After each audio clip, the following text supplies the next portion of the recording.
আজকের আমার video December মাসে জবা গাছের পরিচর্যা। শীত পড়ার সাথে সাথে যদি আপনাদের জবা গাছে ফুল না ফুটছে বা কুড়ি না আসছে, কুড়ি এলেও যদি সেই কুড়ির সাইজ অনেকটাই ছোট হচ্ছে কিংবা কুড়িগুলো ফুলে পরিণত হওয়ার আগে ঝরে পড়ে যাচ্ছে, গাছের পাতা হলুদ হয়ে যাচ্ছে, জবা গাছে বিভিন্ন ধরনের পোকামাকড়ের উপদ্রব বেড়েই চলেছে, তাহলে এইগুলো কিভাবে আপনারা সমাধান করবেন? সেই জন্য আজকের ভিডিওটা আপনাদের দেখতেই হবে। আজকে আমি আমার এই ভিডিওতে ডিসেম্বর মাসে প্রথম দিকে গাছের মাটিতে কি খাবার প্রয়োগ করতে হবে, কোন ধরনের কীটনাশক স্প্রে করলে পোকামাকড় দূর হয়ে যাবে, বাজার চলতি কীটনাশক না বাড়িতেই আপনারা সামান্য কিছু জিনিস দিয়ে কীটনাশক তৈরি করে গাছে স্প্রে করতে পারবেন, সবই জানতে হলে আজকের ভিডিওটি অবশ্যই দেখতে হবে। আপনারা যদি ভিডিওটা স্কিপ করে দেখেন তাহলে অনেক কিছুই অজানা থেকে যাবে, তাই ভিডিওটি সাথে থাকুন। নমস্কার বন্ধুরা, আমি সোনালি আর আপনারা দেখছেন সোনালিস গার্ডেন। শীত পড়ার সাথে সাথে দেশি জবা ফুলের গাছগুলো কিন্তু শীত ঘুমে অর্থাৎ ডরমেন্সিতে চলে যায়। এই সময় জবা ফুলের গাছগুলো থেকে ভালো রকমের ফুল পাওয়া যায় না, কিন্তু আমার এখনও এই দেশি জবা ফুলের গাছগুলোতে প্রত্যেক দিন 7-8টা করে ফুল ফুটছে এবং প্রত্যেকটা ডালে কিন্তু অসংখ্য কুড়ি আছে। শীত পড়ার সাথে সাথে জবা ফুলের গাছ থেকে প্রচুর পরিমাণের ফুল নিতে গেলে আমাদের কয়েকটা টিপস ফলো করতে হবে। তো সেই টিপসগুলো কি কি চলুন একটা একটা করে জেনে নেওয়া যাক। প্রথম টিপস, এই সময় অর্থাৎ এই শীতকালে আপনারা দেশি জবা ফুলের গাছ কিনে আনবেন না। নার্সারিতে গিয়ে আপনারা হাইব্রিড জবা গাছ কিনে আনুন, যেমন পুনে ভ্যারাইটি, ব্যাঙ্গালোর ভ্যারাইটি, এছাড়া আরও বিভিন্ন যে হাইব্রিড জবা গাছ আছে সেই জবা গাছগুলো কিনে আনুন। সেই জবা গাছ থেকেই এই শীতকালে প্রচুর পরিমাণের ফুল পাওয়া যায়। 2 নাম্বার টিপস, জবা গাছ থেকে এই শীতকালে প্রচুর পরিমাণের ফুল নিতে গেলে গাছগুলোকে ফুল সানলাইটে রাখতে হবে। যেখানে সকাল থেকে সন্ধ্যে পর্যন্ত রোদ থাকে সেই রকম জায়গায় গাছগুলোকে এনে রাখুন। সূর্যের আলোই হচ্ছে গাছের প্রধান খাবার, কারণ সূর্যালোকের উপস্থিতিতেই গাছ ভালোভাবে খাবার তৈরি করতে পারে। গাছের মধ্যে যদি রোদ ভালোভাবে না পায় তাহলে গাছ কিভাবে খাবার তৈরি করবে? আর গাছ যদি ঠিকভাবে খাবার তৈরি করতে না পারে তাহলে সেই গাছে ভালো রকমের ফুল পাওয়া যায় না। তাই গাছগুলোকে কিন্তু ফুল সানলাইটেই রাখতে হবে। 3 নাম্বার টিপস, জবা গাছের মাটিতে জল কেমন দেবেন?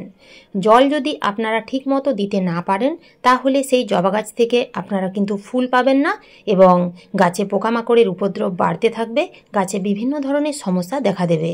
তাই এই সময় আপনাদের জল কিন্তু এমনভাবে দিতে হবে যেন গাছের মাটিতে জল জমে না থাকে।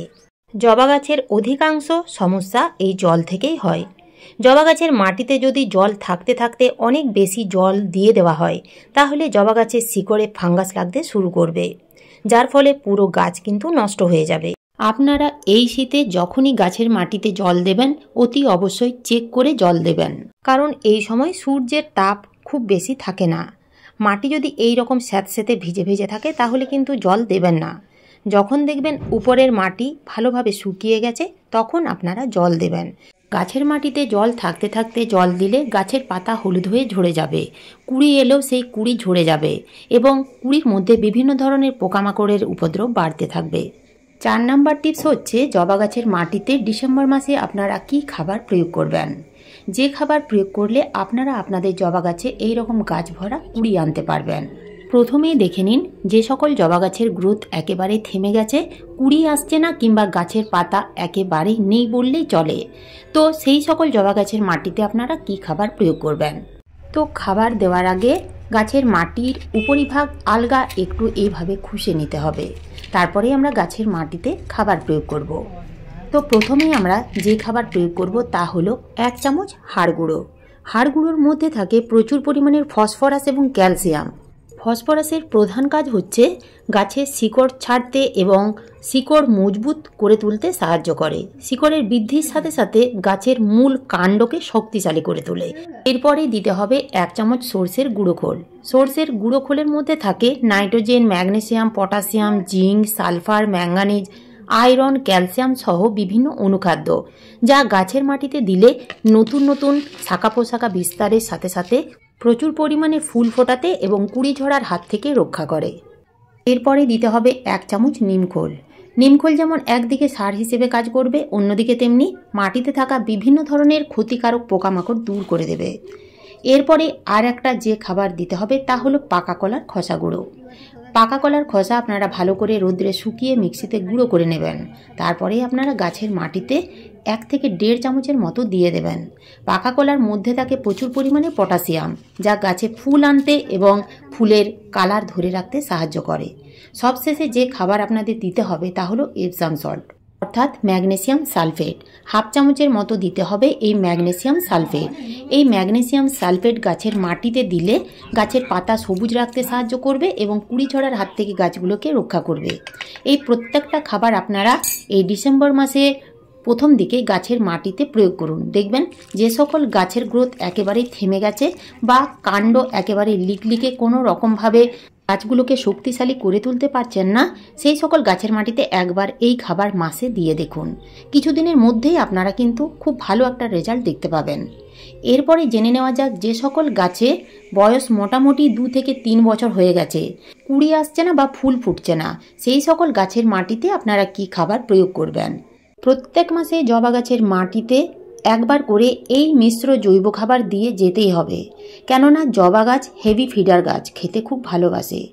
এই মিশ্র জৈব খাবারের মধ্যে আছে 2 চামচ ভার্মি কম্পোস্ট, 1 চামচ হাড় গুঁড়ো, 1 চামচ শিংকুচি, 1 চামচ সর্ষের গুঁড়ো খোল এবং 1.5 থেকে 2 চামচ পাকা কলার খোসা গুঁড়ো।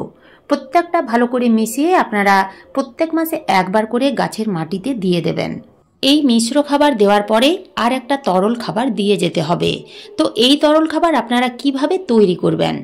একটা পাত্রে 1 লিটার প্লেন জল নিতে হবে এবং তাতে মিশিয়ে নিতে হবে 2 চামচ চা পাতা, অর্থাৎ ব্যবহার না করা চা পাতা। চা পাতার মধ্যে থাকে প্রচুর পরিমাণে নাইট্রোজেন। চা পাতার সাথে যে দুটো উপাদান নিতে হবে তা হলো পেঁয়াজের খোসা।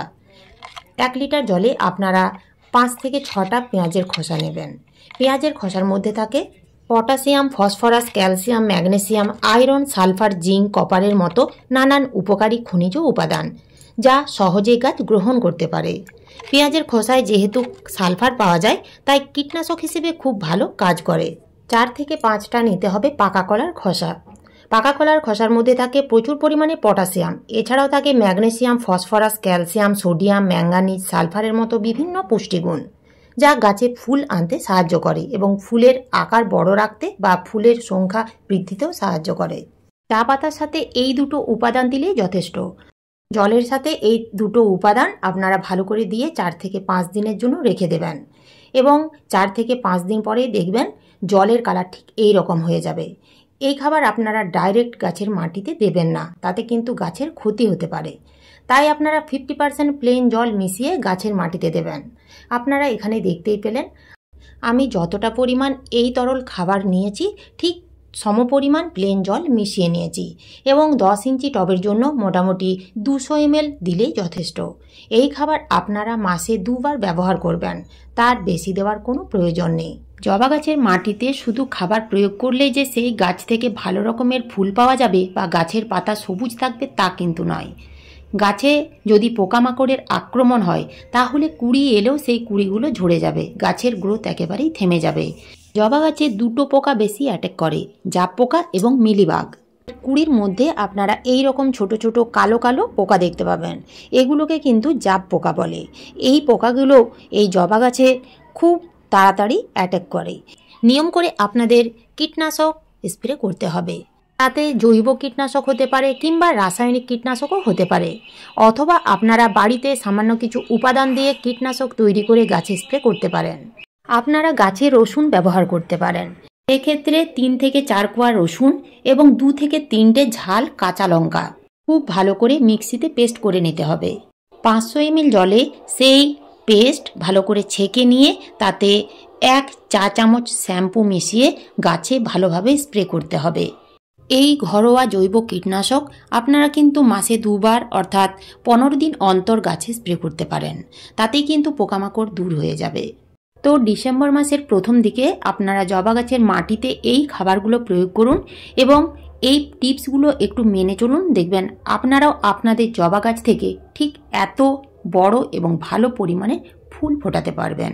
তো এই ছিল আজকের আমার এই ভিডিওটা ভালো লাগলে একটা লাইক অবশ্যই দেবেন, কমেন্ট করতে ভুলবেন না। নতুন বন্ধুরা আমার চ্যানেলটিকে সাবস্ক্রাইব করে পাশে থাকার অনুরোধ রইল। ধন্যবাদ।